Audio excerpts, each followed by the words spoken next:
Sí. Ok, bueno, miren, entonces terminamos la embriología de los genitales masculinos. Ahora vamos a iniciar con la embriología de los genitales femeninos. ¿Se acuerdan de la gónada indiferenciada, verdad? Y de todas esas cosas. Bueno, eso es lo que tenemos que recordar. Miren, vamos a ver qué sucede si en una gónada indiferenciada se desarrolla más ahora la corteza, porque en el niño se desarrolló más la médula. ¿Sí se acuerdan de eso, no? Bueno, si se desarrolla más la corteza, entonces esa gónada indiferenciada se va a transformar en ovario. Entonces vean, los embriones en los que no está el cromosoma Y, el desarrollo de la gónada ocurre con lentitud, de modo que solo se identifican cambios en la gónada de la niña hasta la semana 10. Es una diferencia con el niño, porque en el niño ya a partir de la 8ª semana ya se podían ver diferencias. Aquí se ve hasta la semana 10, en donde se va a desarrollar más la corteza que la médula. Bueno, ¿se acuerdan que se habían formado unos cordones sexuales primitivos? Se desorganizan y rodean a las células germinales. ¿Se acuerdan que las células germinales se habían metido a la gónada indiferenciada? Y entonces con esto aparecen los folículos primordiales, que son con los que van a nacer la niña. Bien, aquí tenemos, miren, ¿se acuerdan de este esquema? Tenemos una gónada en donde vean cómo lo que se está desarrollando más es la corteza, porque vean cómo la médula, los cordones que estaban en la médula empiezan a degenerar. Cuando era niño, estos cordones, al contrario, se hacían mucho más grandes, pero como esta va a ser niña, los cordones medulares desaparecen y solo quedan los cordones que están en la corteza. Y vean cómo dentro de estos cordones, esas bolitas como de color más clarito, son las células germinales que llegaron aquí, ¿sí? Y estas luego se van a desorganizar y nos van a formar los folículos primordiales. Aquí tenemos a la semana 16 los cordones corticales, que son estos cordones corticales, se transforman en acúmulos celulares, que son los folículos primordiales,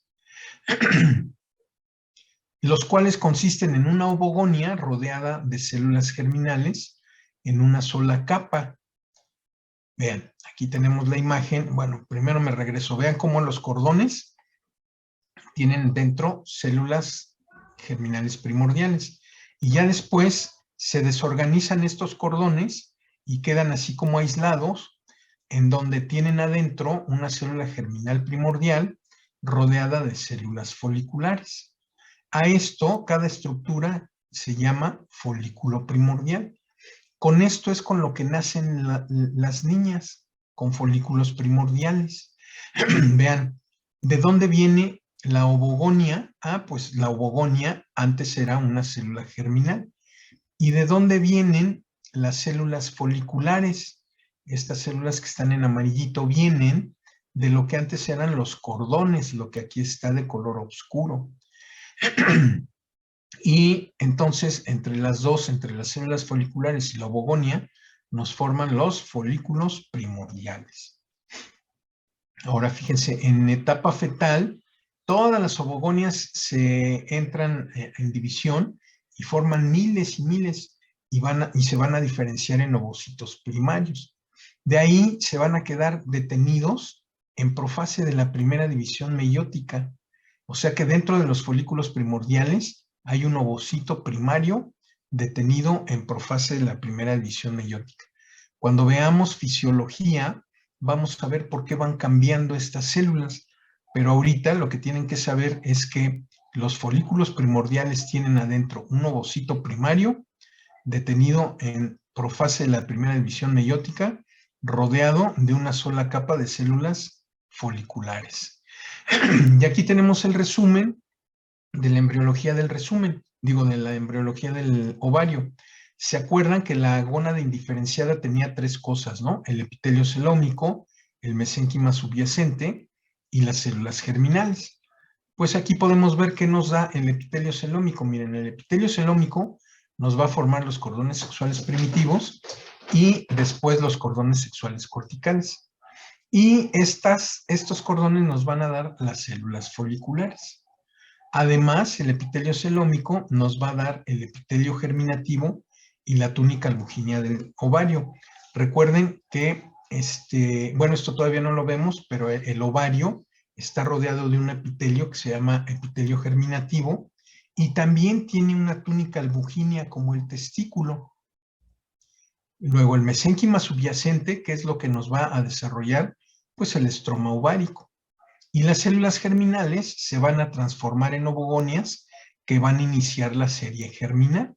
Es decir, las ovogonias rápidamente se transforman en ovocitos primarios y se van a quedar detenidos en profase de la primera división meiótica. Y este es el resumen de la embriología del ovario. Bien.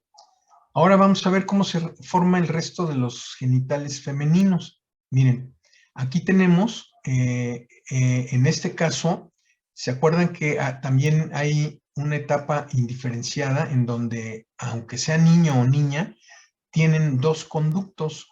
Este que está de color naranja, que es el paramesonéfrico o de Müller, y este que está en azul, que es el mesonéfrico o de Wolff. ¿Sí? Vean cómo aquí se está desarrollando la corteza. O sea, esto va a ser una niña, un ovario. Vean lo que nos dice aquí, que los conductos de Müller nos originan las trompas, el útero y el tercio superior de la vagina. ¿Y qué le pasa a este azul que era el de Wolff? Pues aquí dice que el conducto desaparece, dejando solamente vestigios embrionarios, ¿verdad? Vamos a ver, imagínense, así como está este conducto paramesonéfrico de Müller bajando, dirigiéndose a la línea media, aquí del otro lado hay otro que viene bajando igual, se dirige a la línea media y se une con el del otro lado. ¿Ya vieron cómo se unen los dos conductos de Müller? Vean en qué se transforman, vean, se van a transformar en las trompas, en el útero y en el tercio superior de la vagina. ¿Ya vieron? Trompas, útero y tercio superior de vagina. ¿De dónde vienen? De los conductos de Müller, que se unen con el del lado contrario. ¿Ya vieron? Y vean qué le pasa al conducto de Wolff, que estaba aquí. Bueno, pues en una etapa más avanzada desaparece y solamente quedan estos vestigios, miren, con nombres raros. El epóforo y el conducto, y el quiste de Garner. Antes esto era un conducto, ya se imaginan, pero ahora ya degeneró y nada más quedan estos vestigios. Entonces vean qué fácil se forman las trompas, el útero y el tercio superior de vagina. ¿De dónde vienen? Del conducto de Müller. ¿Sí vieron qué facilito estuvo eso? Bueno, ahora vamos a ver. Aquí dijimos que se forma el tercio superior de la vagina, pero nos faltan los dos tercios inferiores, ¿están de acuerdo? Bueno, vamos a ver cómo se forman. Los tercios inferiores de la vagina provienen del seno urogenital. Ahí en el seno urogenital, esta es una estructura que vamos a ver luego en urinario, se forman unas bolitas que se llaman bulbos senovaginales en su región más craneal. Vamos a ver un ejemplo, miren, aquí está el seno urogenital, que luego lo vamos a conocer en urinario. Vean cómo se le forma este abultamiento de color amarillo. Aquí se están terminando de unir los dos túbulos de Müller, ¿sí? Para formar las trompas y el útero, y el tercio superior de la vagina, en café. Bueno, del seno urogenital, estos bulbos se van a ver más grandes, proliferan, empiezan a formar los dos tercios inferiores. ¿Ya vieron? Acá, como es una etapa más posterior, aquí ya se formaron las trompas, el útero y el tercio superior de vagina de los conductos de Müller. Pero el seno urogenital ya nos formó los dos tercios inferiores de vagina. Nada más que vean, inicialmente la vagina es sólida, y poco a poquito se empieza a hacer hueca, como lo vemos en este último esquema. Miren, al final la vagina se canalizará al 5º mes de la gestación. Y entonces ya queda hueca y tenemos en colores, vean, en color café lo que se forma de los conductos de Müller. trompas, una de cada lado, útero y tercio superior de vagina, ¿sí? Y luego del seno urogenital vienen los otros 2 tercios inferiores de la vagina, ¿sí? Y esto es el himen. Entonces vean qué fácil se formó los 2 tercios inferiores de vagina. Del seno urogenital salen una bolita, empieza a crecer, nos forma los 2 tercios inferiores y luego que ya está la vagina lo único que hace es canalizarse. Y así se forma toda la vagina. Y ahora la embriología de los genitales externos es muy fácil porque vean, hay una etapa indiferenciada en donde a la tercera semana están los pliegues cloacales, ¿se acuerdan? Igual que en el niño. A la 4ª semana el tubérculo genital y a la 6ª semana las prominencias labioescrotales. ¿Cuáles son esas? ¿Se acuerdan de este esquema que vimos para el niño? Tiene las mismas características porque es la etapa indiferenciada. Y entonces en esta diapositiva que sigue vamos a ver qué se deriva de cada estructura. Bien fácil, mire. Del tubérculo genital, ¿qué se desarrolla? El clítoris. Luego de los pliegues cloacales, ¿qué se desarrollan? Los labios menores. Y de las eminencias labioescrotales que están en amarillo, ¿qué se desarrolla? Los labios mayores. ¿Ya vieron qué fácil? Tuvo la embriología de la mujer. Y lo único que nos falta, pues, es la mama, que es también muy sencilla. Miren, inicialmente se forma lo que se llama línea o cresta mamaria a la 7ª semana de embarazo. Vean, aquí tenemos un embrioncito de 7 semanas, en donde se forma una línea que está aquí de color azul, que se llama línea mamaria, que va desde la axila hasta la ingle. ¿Ya vieron? Desde la axila hasta la ingle.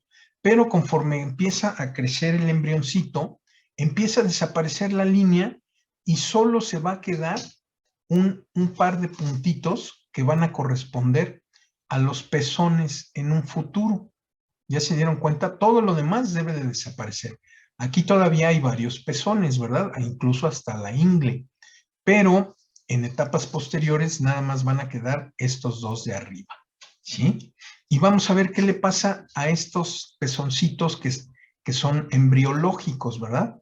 Vamos a verlo aquí, miren. Sería un acúmulo de células encima de la piel y vean cómo por abajo de ese acúmulo se va formando una invaginación que está creciendo por abajo de la piel. Así es como se empieza a formar la mama, ¿sí? En etapas más posteriores, vean, sigan espérenme tantito.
Es que tomé tantita agua porque tengo muy irritada la garganta. Bueno, entonces vean cómo por arriba se está formando el pezón y por abajo se está metiendo hacia el tejido que está por abajo, ¿verdad? Del pezón. Vean cómo esta prolongación se empieza a ramificar cada vez más, y el pezón se empieza a invaginar hasta que llega un momento en que ya está muy, muy adentro y se forman estos conductos y ya se forma por acá arriba el pezón, ¿sí? Entonces la glándula mamaria es muy sencilla de cómo se forma. Esto que está aquí, que se ve de color claro, son todos los conductos de la mama. Y lo que está más acá, pues es lo que van a ser las unidades glandulares de la mama, donde se va a producir la leche. Entonces vean qué facilito se formó la mama. Y